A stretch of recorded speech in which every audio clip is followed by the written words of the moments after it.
Okay. You know, people always think that we are in the business of making plates and cups and saucers, and we really are in the business of creating ambiance, creating a way of life. Villeroy&Boch is a way of life, you know, to surround yourself with beauty and every day and not wait for something to happen to celebrate, but to celebrate the moment, you know. So can you tell us a little bit about how was the brand created from its beginnings? My great-great-grandfather founded the company in 1748, and his idea was to democratize the use of dinnerware, meaning for everyone to be able to use dinnerware, because only the aristocracy had the availability of using porcelain, and the kings and the queens. So he wanted to create a dinnerware that looked like porcelain, it was earthenware for everybody, so that everybody could use it, and to democratize. So the democratization of dinnerware was his idea. Oh, that's nice. That's kind of a cool idea. That's a cool So, and idea. I'm So now an everybody 8th generation family member, there's a 9th generation, and we have always been on a mission to make people celebrate life and not to be leaving their dinnerware in a cupboard, but to use it, you know, for breakfast, lunch, and dinner. In Europe, we use different sets, you know, all the time for breakfast, for lunch, and dinner. So we have many different ideas, and we have many excuses why we need more dinnerware. Yes. Yeah. What are the most important characteristics of the Villeroy&Boch? I would say two things are very important. It's the quality. Very important is the quality, that it's an investment that you can really use for 10, 20, 30 years, for generations you can pass it on. So I always tell people, if you invest in Villeroy&Boch and you divide it in how often you're using it, it costs you pennies. But if you invest in something that is of lesser quality and you divide it in how often you use it, after a year you don't have your money and you don't have your tableware anymore. So it will be not as good of an investment. And the other thing is design. We're known for our very, very good design. People are attracted by our designs. They are very individualistic. They cover a very wide range, you know, of tastes and styles. And Villeroy&Boch is very strong. It's not for the weak. You know, it's for people who are not afraid to say who they are, to express who they are. And it's a very individualistic design. So you can individualize by the mix and match, you can individualize your table. You never have the same table as someone else, even if you have the same pattern.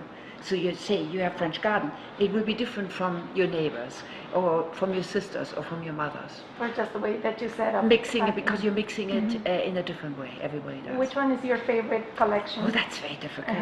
That's very difficult. I love, love, love the Audin collection, which was originally, it's black and yellow, which was originally done by my great-great-grandfather. We will take a picture of it later. It was done in the 1830s, and I eat of it every single day. It reminds me of my family. It reminds me of where I'm from. And the other one that I really, really love is the Amazonia collection, which is a reflection of the Amazon area, which is your area, which is the tropical rainforest, which is the orchids and the you know, the colibris and the flora and fauna of the Amazon River, which I'm crazy about. So you ask me, and you will get a long response.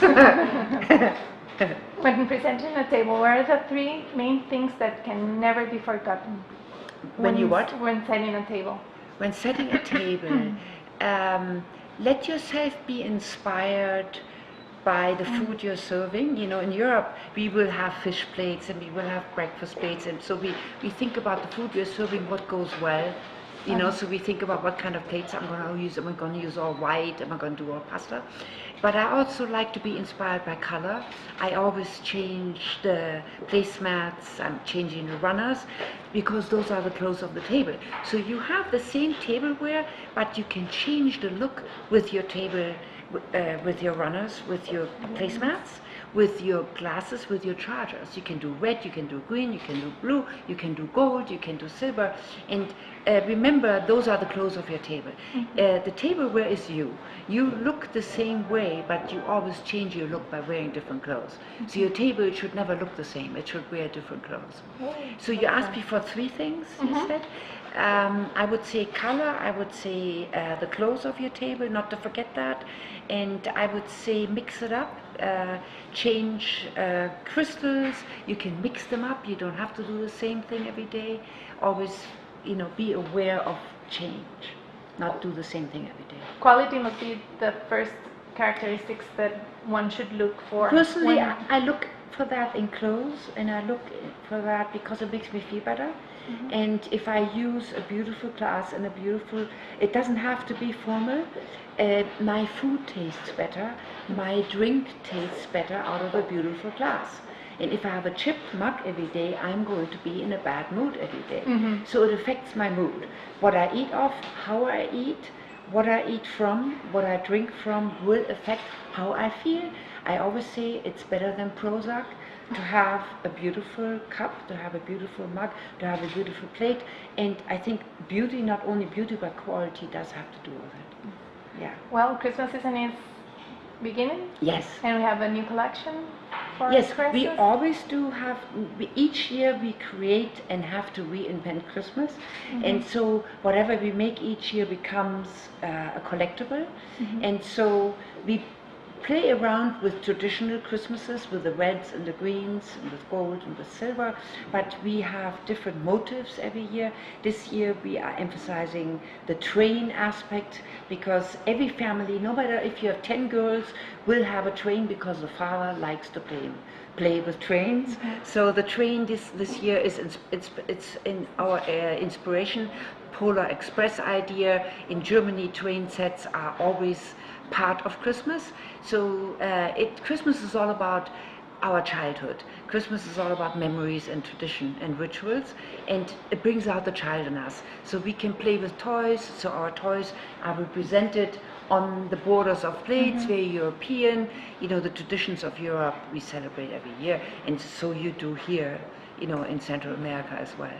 And it can be upgraded each year? Do you Yeah. have a basic in each year? I like to talk about the fact that you can have a white plate and you can have a Baja Plato that is Christmassy, and you can have a dessert plate or a deep plate or a rimsou plate, and I will show you that. We can do that and take pictures of it. You can have white at home and instantly Christmasize it with runners, with beautiful greens and reds and colors, with candles always, and we can show you all that, how to and do even it. mix from collections from Yes, the past and use our, like the yes, train. our collections, yes, our collections are designed so the reds work, the greens work every year, the golds and the silvers will work every year, and all the glasses and the greens and the red will be integrated. You can add a few pieces and it will always work with all collections. So you don't have to reinvent Christmas at home all the time. We have to reinvent it, but you don't. Okay. Yeah. Tips for the hostess on a Christmas evening dinner? My first tip would be to relax, because if you don't relax, everybody else will freak out and everybody else will be uptight. To start early, to have a list, of things that you want to do, and to make it easy on yourself. I always invite people who know how to cook, who bring things, because I'm not the best cook ever. And I tell people what they can bring. I tell them to bring wine. I tell them, because it makes them happy, but be clear about what you could use and what you could need. I think you have to create the ambiance and the atmosphere. I work with a lot of candles. Candles help to set the tone and to set the atmosphere everywhere in the house.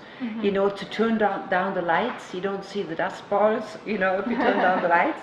And to work a lot with greenery and with fresh flowers and fresh wreaths. I like to, have the smell.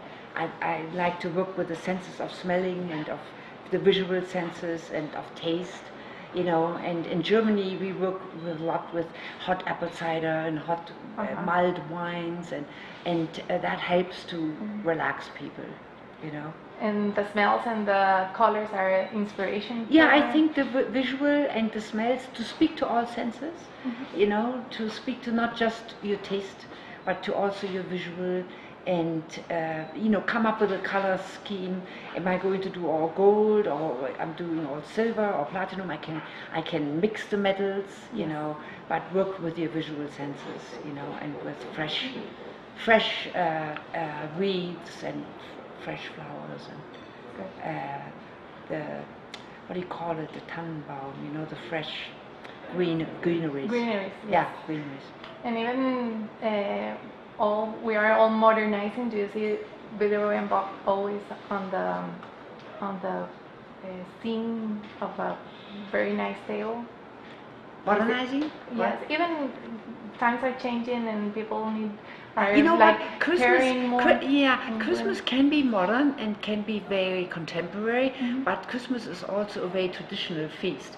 So on Christmas, people become very traditional, I find, and except when you are a younger person and you have a younger home and a new home, then you can do contemporary. But I noticed that people are bringing out the ornaments that they have always had as a child. People collect, you know, what they have had as children, and people celebrate traditions of St. Nicholas and of the boot, you know, and of the plates, and so Christmas can be very traditional, and people are always, you know, hearkening back to the traditions, you know, but you can have a very contemporary Christmas as well. You know, it doesn't have to be traditional.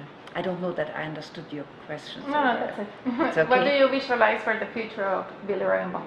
What do I visualize? Well, we have 270 years behind us, and I visualize nothing but going on and nothing but sticking, you know, with the future and being able to speak to a lot of countries. Right now we export to 125 different countries, and we stay relevant in people's mind if we stay relevant to their culture. So we have to be flexible. That is one of our biggest ideas, is to stay flexible, to stay close to the market, and to listen to people.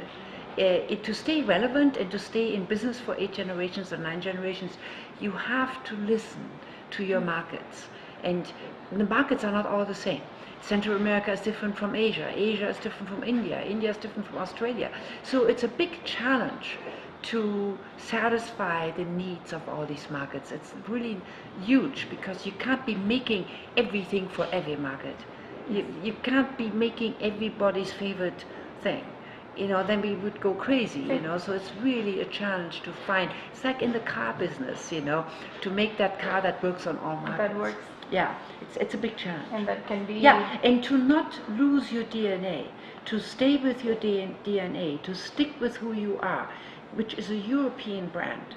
It's a continental European brand, and to stick to our DNA. That adapts to you, but it's still But we still European, reflect and who we are. Uh-huh. We're not going to become American just because America wants us to, or we're not going to become Australian because they want us to. No, we are reflecting a European brand, you know.